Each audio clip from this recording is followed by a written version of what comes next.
Darkness cannot drive out darkness. Only light can do that.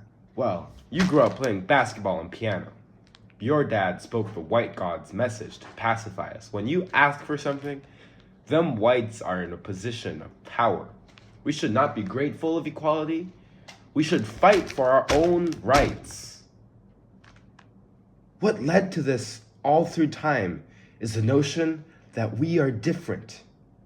If you keep on enforcing that ideology, keep on trying to start a country within a country, we will never win.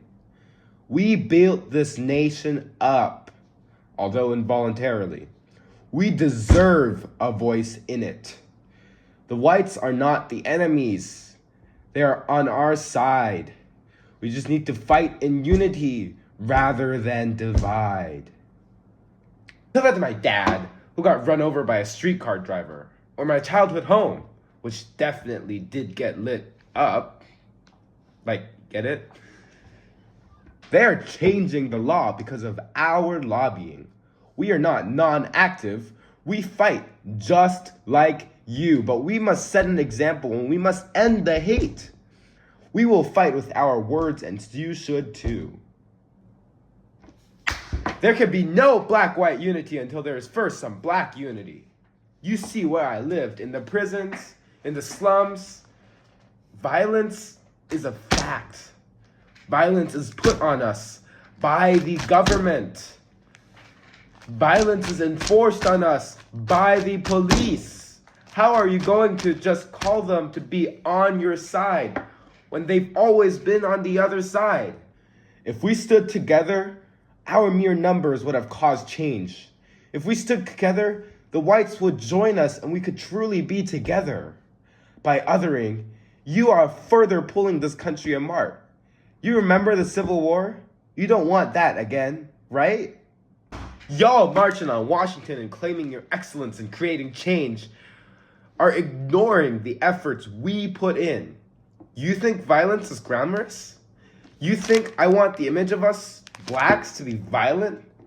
This is a tint of protection so people don't mess with us. If we must fight, it is not our fault. We stand together because they pushed us together. There is no such thing as race. Malcolm, just answer my question. You don't want another civil war, right? I'll answer the question. You want answers? I think I'm entitled to those answers. You want answers? I want the truth. You can't handle the truth. Son, we live in a world that has walls, and those walls have to be guarded by men with guns. Who's gonna do it? You? You, Martin? I have a greater responsibility than you could possibly fathom.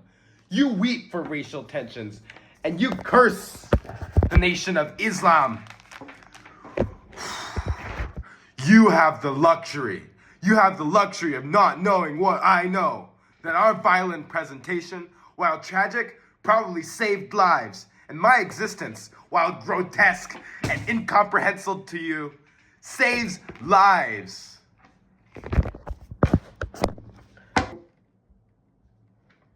Jeez. Oh, okay, that was a bit of an overdue.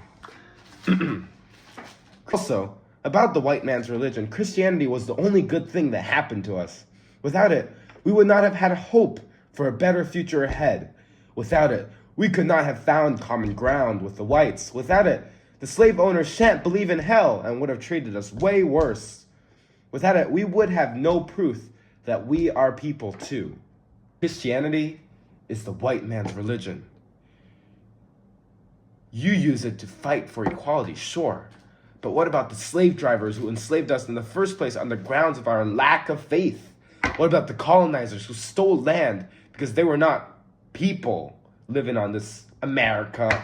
See, this religion pacifies you when you are against the strong, powerful white Christian man. Otherwise, all it calls for is violence against wrongdoers for eternity. Muslim is a religion that finds you. Allah Almighty sees no color. Allah Almighty lets you fight for your people. Allah Almighty releases you from the duty of work, and Allah gives you a faith to really trust. I don't care. There is all but one God. Wait, that's my line. It is clear that you need me to push in the light, and I will fight for the dark.